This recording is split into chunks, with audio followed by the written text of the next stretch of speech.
আল্লাহর নবীর কাছে একজন যুবক আসলেন, এসে বলতেছি, ইয়া রাসূলুল্লাহ ওয়া ইয়া হাবিবাল্লাহ, নবী গো, হ্যাঁ নবী, আমি এত পরিমাণ গুনাহ করেছি, জানি না আল্লাহ আমাকে ক্ষমা করবে কিনা।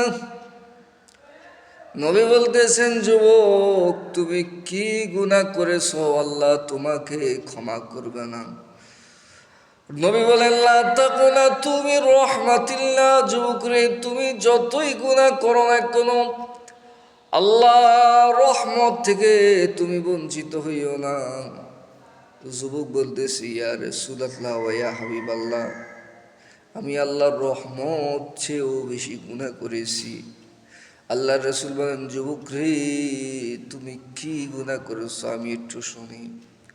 যুবক বললেন, ইয়া রাসূলুল্লাহ ওয়া ইয়া হাবিবাল্লাহ, নবী গো, এলাকার মধ্যে যারা মারা যায়, মারা যাওয়ার পর তাদেরকে যখন কবরস্থ রেখে আসে, একদিন পরে গিয়ে তাদের দাফনের কাফন আমি চুরি করে নিয়ে আসি, আমি বিক্রি করি, আর থেকে আমি খাবার খাই। ইয়া রাসূলুল্লাহ ওয়া ইয়া হাবিবাল্লাহ, নবী গো, আমি একটি কবরের মধ্যে গেলাম, যাওয়ার পর একটি যুবকটি যখন দাফনের কাফন আমি টান দিলাম, টান দেওয়ার পর আমি দেখতেছি একজন যুবতী নারীর লাশ। আমি তার শরীর থেকে কাফনের কাপড়টা সরিয়ে, শয়তান আমাকে ওয়াসওয়াসা দিয়েছে, ইয়া রাসূলুল্লাহ, শয়তান ওয়াসওয়াসার পরে আমি এই যুবতী নারীর সাথে জিনা করে ফেলেছি। জিনা করে যখন আমি রওনা দিই, যুবতী নারী হঠাৎ করে দাঁড়িয়ে বলতেছে, যুবক শুনো, পৃথিবীর জমিনের মধ্যে আমি নারী কোনো সময়, কোনো দিন, কোনো পুরুষের সাথে আমি জিনা করিনি। আজ তুমি আমার সতীত্বকে নষ্ট করে দিয়েছ, তুমি আমার সতীত্বকে নষ্ট করে দিয়েছ রে যুবক। আল্লাহর দরবারে আমি কি জবাব দিব, তুমি কি জবাব দিবার যুবক? তুমি কি কাজ করেছ?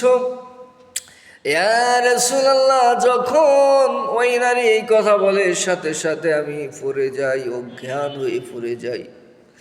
অজ্ঞানের পরে এই গুনাহ ক্ষমা হবে কিনা আপনার কাছে আসছি নবী। শোনা মাত্র বলতেছেন, যুবক তুমি আমার দরবার থেকে চলে যাও, তুমি যেই গুনাহ করেছো জানি না আল্লাহ তোমাকে ক্ষমা করবে কিনা। তুমি বড় অন্যায় করেছ, অপরাধ করেছ রে যুবক, তুমি আমার দরবার থেকে সরে যাও রে যুবক।